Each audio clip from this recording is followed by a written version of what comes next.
Evening, everybody. My name's Sheryl. I'm one of the team at Changes Rehab. 2 weeks ago, 3 weeks ago, we spoke about being heard and the right language to speak when you're dealing with an addict or an alcoholic. So I've prepared a workshop and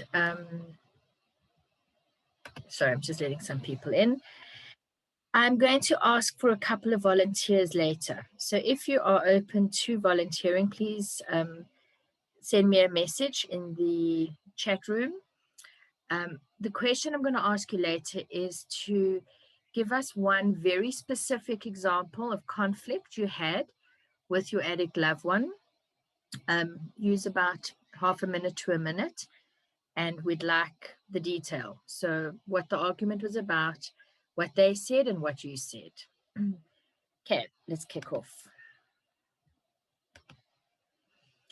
Right, so I'd like to start with giving you some tips on how to treat a loved one who's dependent on substances. And we've spoken about the 5 tips before, but I've elaborated on them and I've added a few more. The first one is always present a united front. Addiction has a way of splitting, and the reason why addicts and alcoholics split is they look for a soft target or soft landing, and they like to make somebody else a scapegoat. So if you present a united front with your family, then everybody's speaking the same language. Number 2, never ever make an idle threat or promise. Don't promise an addict something if you can't follow through. Don't threaten if you can't follow through. Always follow through on everything you say. If you cannot, don't say anything. So don't say things like, if you use in my house again, you got to leave. I'm going to kick you out, because if you can't do it, you lose credibility. Number 4, allow your loved ones to face consequences and stop protecting them. Number 5, learn how to take responsibility for your own problems or situations. Stop blaming. And blaming is quite an important one. So we start in the beginning, we often blame ourselves. We're the first person. Where did I go wrong? I couldn't have been a good mom. Blaming our parents, blaming the addict, blaming the drug dealers, blaming the bottle stores. But please stop blaming, because blaming keeps people stuck. Number 8, the opposite of everything is true. Change behavior of yours that's not working. Sorry, I missed one. I'm going to go back to number 7. Less is more. So when we say less is more, what we really mean is speak less, do less, meddle less, give less,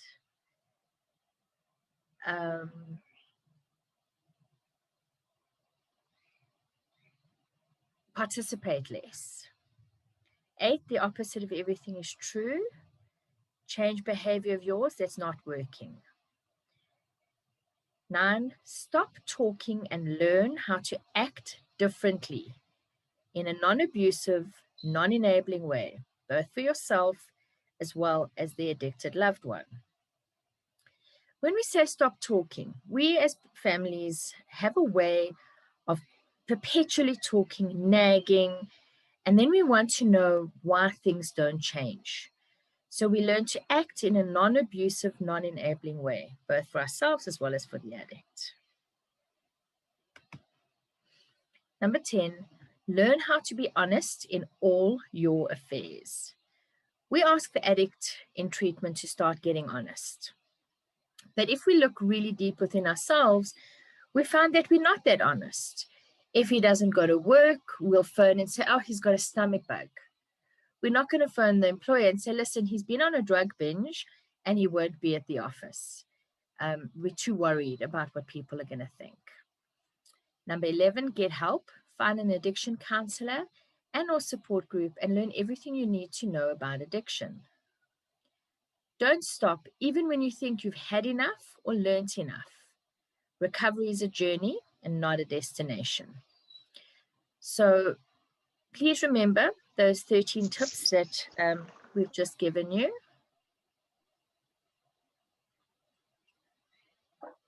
Okay, so in talking about communication, tonight we're talking about what is the best way to speak that you heard. And I've given you a couple of tips, and as we work through them, hopefully you'll be able to see where A, you've made mistakes before, and B, where you can start. Number one, remember the goal of effective communication skills should be a mutual understanding and finding a solution that pleases both parties, not winning the argument or being right. And particularly when dealing with an addict, we always find we feel the need to win the argument or prove to them that we're right. And we know that it's because we're dealing with a dishonest and a highly manipulative person. This doesn't work in every situation, but sometimes if you're having conflict in a relationship, it helps you touch the person's hands or stay physically connected as you talk. This can remind you that you still care about each other and generally support one another. 3, keep in mind that it's important to remain respectful of the other person, even if you don't like their actions. And I know some of you are sitting there thinking, she must be mad. How do you remain respectful of this person who's just stolen your car, who has just robbed a bank, who's just beaten up an old person to steal their wallet? It's hard, but try work towards being respectful of the person, even if we don't like their actions. Here's how. Stay focused. Sometimes it's tempting to bring up past seemingly related conflicts when dealing with current ones. Unfortunately, this often clouds the issue and makes finding mutual understanding and a solution to the current issue less likely, and makes the whole discussion more taxing and even confusing. Try not to bring up past hurts or other topics. Stay focused on the present, your feelings, understanding one another, and finding a solution. So what that really says is, don't blame them about the last 4 relapses, and try not to drag all the things that they did wrong and other conflicts into the current conflict, because it boils out of hand, becomes eruptive, becomes disrespectful, and can lead to abuse or trauma and things that we can't unsay or unhear. 2, listen carefully. People often think they're listening, but they're really thinking about what they're going to say next when the other person stops talking. True effective communication goes both ways. Whilst it may be difficult, try really listening to what your partner or loved one is saying. Don't interrupt and don't get defensive. Hear them and reflect back what they're saying so they know you've heard. Then you'll understand them better and they'll be more willing to listen to you. So you might think, okay, so they've just relapsed and they are lying to you and just being really inappropriate. So how then do you reflect back and tell them what you've heard? So let's say, for example, they say to you, you never trust me. Usually, us as family members will say, well, how do you expect me to trust you? Look at the track record. Look at the history. You've stolen 3 cars. You've written off 2. You've been married 3 times. You're always using drugs. So we lose them. They get defensive. We get defensive. Better way to answer that is, it must be hard for you that I don't trust you. Very different from slinging, past stories, previous conflicts, and it helps you then to deal in the present with the here and now. Respond to criticism with empathy. When somebody comes to you with criticism, it's easy to feel that they're wrong and get defensive. Whilst criticism is hard to hear and often exaggerated or colored by other people's emotions, it is important to listen to the other person's pain and respond with empathy for their feelings. Also, look for what's true in what they're saying. That can be valuable information for you. I know it's hard, but I don't believe that families know how to hear their addicted loved ones. Because like I said earlier, we often listen, formulating our response. So when they stop, we have a comeback because we always want to be right. 4, own what's yours.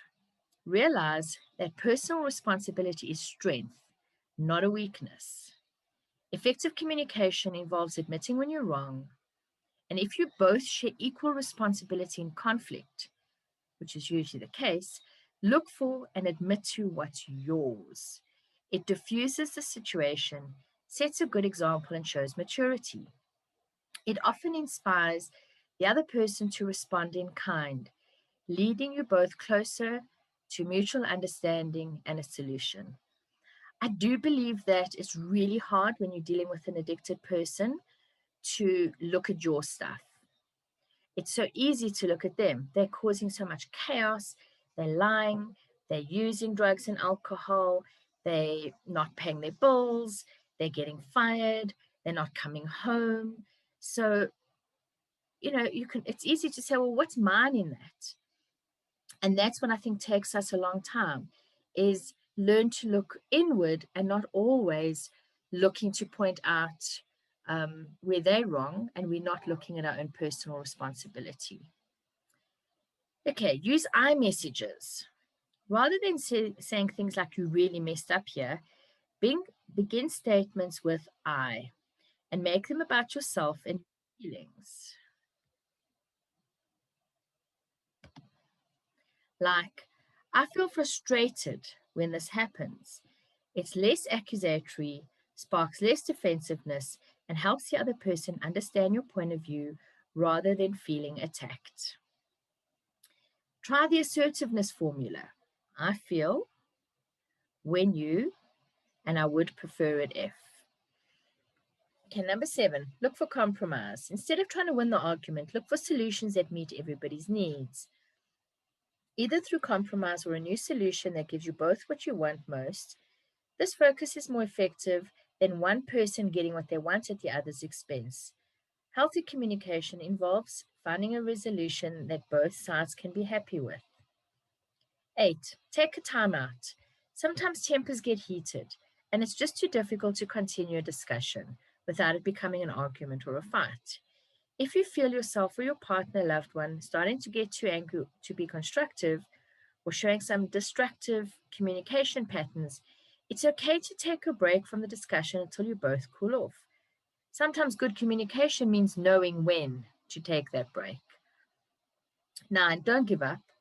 While taking a break from the discussion is sometimes a good idea, always come back to it, revisit it. If you both approach the situation with a constructive attitude, mutual respect, and a willingness to see the other person's point of view, at least find a solution, you'll make progress towards the goal of a resolution to the conflict. Unless it's time to give up on the relationship, don't give up on the communication. 10, ask for help if you need it. If one or both of you has trouble staying respectful during conflict, or you've tried resolving conflict with your loved one on your own, and the situation doesn't seem to be improving, you might benefit from a few sessions with a therapist. Couples counseling or family therapy can provide help with altercations and teach skills to resolve future conflict. If your loved one doesn't want to go, you can still benefit from going to therapy alone. Here's a list of common unhealthy ways to handle conflict. Do you do some of these? If so, your poor communication skills could be causing additional stress in your life. Conventional wisdom and research says that good communication can improve relationships, increase intimacy, trust, and support. The converse is also true. Poor communication can weaken bonds, creating mistrust and even contempt. Here is a couple of examples of how negative and even destructive attitudes and communication pattern can exacerbate conflict in a relationship. How many of these sound like something you would do? 1, avoid conflict altogether. Rather than discussing building frustrations in a calm, respectful manner, some people just don't say anything to their partner or loved one until they're ready to explode, and then blurt it out in an angry, hurtful way. This seems to be the less stressful route. Avoiding an argument altogether usually causes more stress to both parties. Tensions rise, resentment festers, and a much bigger argument eventually results. It's much healthier to address and resolve the conflict. And I know this is very difficult when we're dealing with addicted people. Again, remember, if somebody's intoxicated, these skills don't work. So if they In recovery, these work a bit better. They can start now as they've just started entering into rehab, long-term clean. But if they're drunk or high, these things will not work. 2, being defensive. Rather than addressing another complaint with an objective eye and willingness to understand the other person's point of view, defensive people steadfastly deny any wrongdoing and work hard to avoid looking at the possibility that they could be contributing to a problem. Denying responsibility may seem to alleviate stress in the short run, but creates long-term problems when people don't feel listened to and unresolved conflicts and continue to grow. 3, overgeneralizing. When something happens that they don't like, some people blow it out of proportion by making sweeping generalizations. Please avoid starting sentences with "you always" and "you never." "You always come home late," or "you never do what I want you to." Stop and think about whether this is really true. Please don't bring up past conflicts and throw the discussion off topic and stir up more negativity. This stands in the way of true conflict resolution and increases the level of conflict. Being right. It's damaging to decide that there's a right way to look at things and a wrong way to look at things, and that your way of seeing things is right. Don't demand that your loved one see things the same way as you, and don't take it as a personal attack if they have a different opinion. Look for a compromise or agree to disagree, and remember there's not always a right or a wrong in those 2 points of view. Can both be valid. 5, psychoanalyzing or mind reading. Instead of asking about their loved one's thoughts and feelings, some people decide that they know what they're thinking and feeling based on faulty interpretations of their actions, and always assume it's negative. For example, deciding a late mate doesn't care enough to be on time, or that a tired partner is denying sex out of passive aggressiveness. This creates hostility and misunderstandings. Don't assume. Number 6, forgetting to listen. Some people interrupt, roll their eyes, and rehearse what they're going to say instead of truly listening and attempt to understand their partner. This keeps you from seeing their point of view and keeps your loved one from wanting to see yours. Don't underestimate the importance of really listening and empathizing with the other person. I understand it's difficult to empathize with a using addict, but sometimes it just helps to think, you know what, they're in pain, they are using, and maybe I should just listen, not to the excuses and not to the bullshit, excuse my French, but listening to what they're saying underneath all of that. Playing the blame game. Some people handle conflict by criticizing and blaming the other person for the situation. They see admitting any weakness on their part as a weakening of their credibility and avoid it at all costs, and even try to shame them for being at fault, instead of trying to view conflict as an opportunity to analyze the situation objectively, assess the needs of both parties, and come up with a solution that helps you both. 8, trying to win the argument. I love it when Dr. Phil says that if people are focused on winning the argument, the relationship loses. The point of a relationship discussion should be mutual understanding and coming to an agreement or resolution that respects everyone's needs. If you're making a case for how wrong the other person is, discounting their feelings and staying stuck in your point of view, you're looking in the wrong direction. 9, making character attacks. Sometimes people take any negative action from another person and blow it into a personality flaw. For example, if a husband leaves his socks lying around, looking at it as a character flaw and labeling him as inconsiderate and lazy, or if a woman wants to discuss a problem with the relationship, we call her needy, controlling, or too demanding. This creates negative perceptions on both sides. Remember to respect the person even if you don't like the behavior. 10, stonewalling. When one partner wants to discuss troubling issues in the relationship, sometimes people defensively stonewall or refuse to talk or listen to the other. We know this in addiction to be true. This shows respect and in certain situations even contempt, while at the same time letting the underlying conflict grow. Stonewalling solves nothing, but creates hard feelings and damages relationships. It's much better to listen and to discuss things in a respectful manner.